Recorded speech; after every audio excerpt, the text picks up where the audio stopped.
يا لغتي عربية حسبي بأنك منطقي وبياني عربية قلبي وروحي أحرفي ولساني عربية حسبي بأنك منطقي وبياني. بسم اللہ الرحمن الرحیم.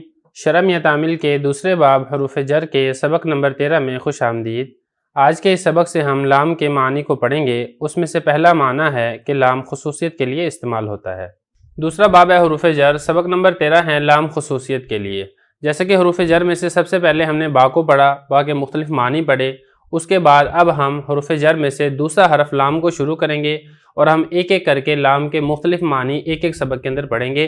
سب سے پہلا معنی ہے لام خصوصیت کے لیے استعمال ہوتا ہے.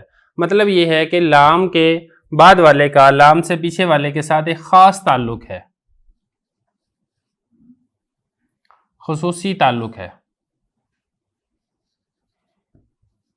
اب یہ خصوصی تعلق ملکیت کا بھی ہو سکتا ہے کہ وہ مالک ہے دوسرے کا، یا پھر حقدار ہونے کا بھی تعلق ہو سکتا ہے. یہاں پر جو مثال ہے اس کے اندر جو خصوصی تعلق ہے یہ حقدار ہونے کا ہے. مطلب یہ کہ لام کا بعد والا یہ ما بعد فرس ہے،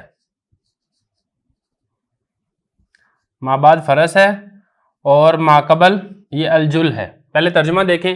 الجل للفرسی، جھول گھوڑے کے لیے ہے. جو اس کے اوپر کاٹھی ڈالی جاتی ہے، گھوڑے کے اوپر جھول ڈالا جاتا ہے، اس کے بارے میں بتایا جا رہا ہے کہ وہ گھوڑے کے لیے. اب یہ لام حرف جر ہے اور فرس مجرور ہے. یہ ہے ما بعد.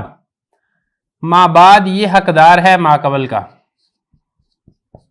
گھوڑا یہ جھول کا حقدار ہے. ملکیت والا معنی یہاں پہ درست نہیں ہے.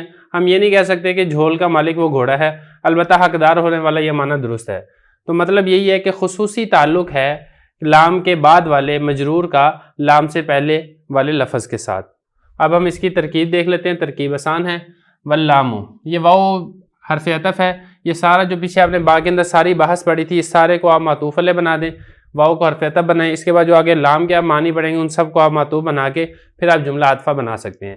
اللام یہ مبتدا للاختصاصی، لام حرف جر اختصاص مجرور جار مجرور مل کر، چونکہ یہاں پہ اس کا ظرف متعلق لفظوں کے اندر مذکور نہیں ہے لہذا ظرف مستقر آپ نکالیں.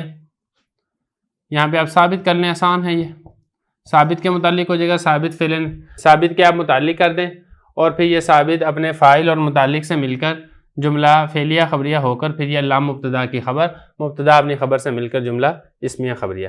آگے مثال دیکھ لیں. مثال بھی ایسے ہی ہے. نحو یہ مضاف، الجل للفرس یہ پورا جملہ ہو کر مضاف الیہ بنے گا. مضاف مضاف الیہ سے مل کر پھر یہ مثالہ مبتدا کی خبر، مبتدا اپنی خبر سے مل کر جملہ اسمیہ خبریہ. الجل مبتدا، لام حرف جر، فرس مجرور جار مجرور مل کر. اب یہاں پر دیکھیں، یہاں پر بھی یہ نہیں ہے، اس کا ظرف لفظوں کے اندر موجود نہیں ہے لہذا آپ محذوف نکالیں. یہاں پر چونکہ حقدار کے لیے ہے، تخصیص کے لیے استعمال ہوتا ہے، تو اب خاصن یہ شبہ فعل آپ یہ محذوف نکالیں. للفرسی جار مجرور مل کر خاصن شبہ فعل کے متعلق، شبہ فعل اپنے فاعل اور متعلق سے مل کر جملہ فعلیہ خبریہ ہو کر الجل مبتدا کی خبر، مبتدا اپنی خبر سے مل کر جملہ اسمیہ خبریہ ہو کر نحو مضاف کے لیے مضاف الیہ، مضاف مضاف الیہ سے مل کر پھر مثالہ مبتدا کی خبر، مبتدا اپنی خبر سے مل کر جملہ اسمیہ خبریہ.